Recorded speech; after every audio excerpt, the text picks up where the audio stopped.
Some people without any superpower live their life fullest, and after their death, their thumbstone themselves became the symbol of blossom. I call the people revolutionists.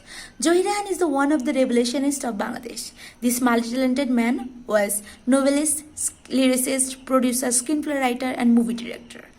Johiran is the symbol of golden times of Bangladeshi cinema.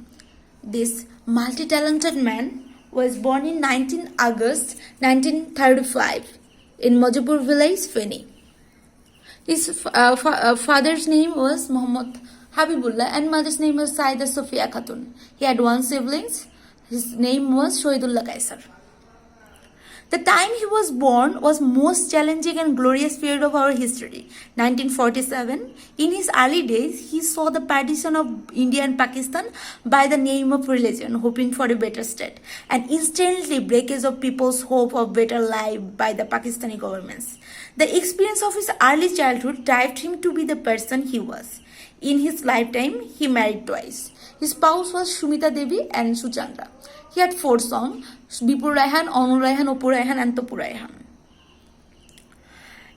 As his father was a professor of Kolkata Alia Madrasa, he started his early education in Kolkata Mitra Institute and later Alia Madrasa Kolkata. And after the partition of India, he came back to his village and passed matriculation from Ahmedabad High School, Feni. He had finished his bachelor's in Bangla from University of Dhaka. He discovered his life as a wonderful journey of innovation and creativity. He involved himself with communist politics through East Pakistan Student Union in his student life. Back then, communist politics were strictly forbidden. So students who were involved in communist politics had to work out all of their activities secretly. In that secret group, Johir was known as Raihan. Thus, he got to known as Johir Raihan instead of his birth name. He started his professional life as a journalist. He started his job with Juger Alo. He also worked in Khapchara, Jantrik, Cinema, Probaho newspaper. Back then, our movie, or you can say cinematography, was quite poor situation. He first worked as an assistant director in Jaguar Sabera and also worked in Jenodi Morupothe. But he first entered in cinematography field with Kokhono Ashini in 1961. He also made the first ever colorful cinema of Pakistan called Sangam. His other movies and documentary are Begula, Kacher Del, Anwara, Bahana, Sonar Kachol, Jibon Theke Neya, Stops Genocide, Agun Niye Khela, Jalte Suraj Ke Niche. The people's sufferings, the Pakistani rulers' dominance over Bengali, the revolution against them, all are the major topic of his work. He used his work as a weapon of his revolution. With his work, he inspired the people of Bangladesh to fight for their rights and to develop strong patriotic sense amongst our people. Johiran is considered one of the most influential Bengali intellectual of that time who had actively taken part in 1952's language movement, 1962's movement against Hamidur Rahman's Educational Commission, 1966 Six-Point Movement, 1969's Mass Revolution, and also in our Liberation War in 1971.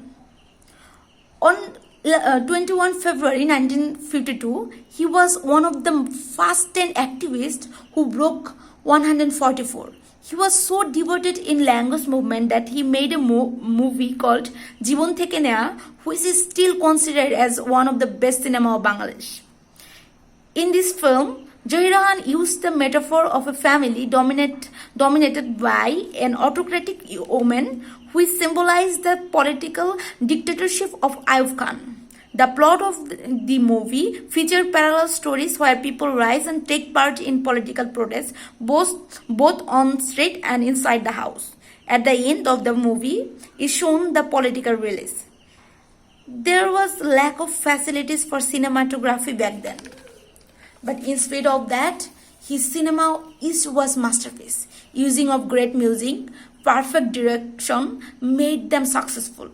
He was equally great in literature. His first book was Shesh Bikeler Meye, A Girl in Late Afternoon. He also wrote several short stories. Surya Grohan was his short story collection book. But his most famous book was Hajar Bochor Dhore, for 1,000 years. And for this movie, he was awarded Adamji Literary Award.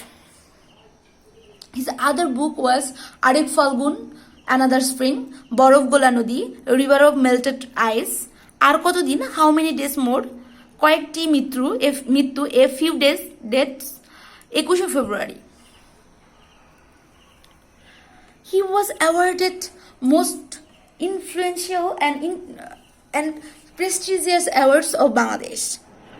He was awarded Bangla Academy Literary Award in 1972, Ekushe Podok in 1977 for his contribution in cinema, Independence Day Award in 1992 for his contribution for Bangla literature, Bangladesh National Film Award in 2005.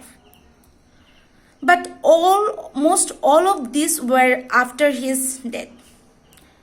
Zohir Rayhan joined in Bangladesh Liberation War in 1971 and went to Kolkata, where his film Jibon Theke Newa was shown. His films were highly acclaimed there. He donated all of his money to the Freedom Fighters Fund that he earned from this show. He made an epic documentary film called Stop Genocide. This 18-minute documentary is on the autocratics by the Pakistani army during Liberation War. Is remarkable. After the independence of our country, Zohir Rayhan came back to Bangladesh and started to search for his elder brother Shahidullah Kaisar, who was also a great novelist. He was carried away by Pakistani army on 14 December 1971. He continued his searching. On 13 January 1972, Zohir Rahman went to search for his brother to Mirpur. Then Mirpur was a center of genocide of Pakistani army. 13 January, which is today, was the last day he was ever shown and disappeared from there. Maybe he was killed, but his body was never found. This great man only lived for 37 years, but his life is still counting. It is his work and love for country which made him unforgettable. Life of Zohir Rayhan is the perfect example of how an individual can motivate his countrymen to be a broader reality without giving into the narrow concept of personal interest and make the world a better place. Salute.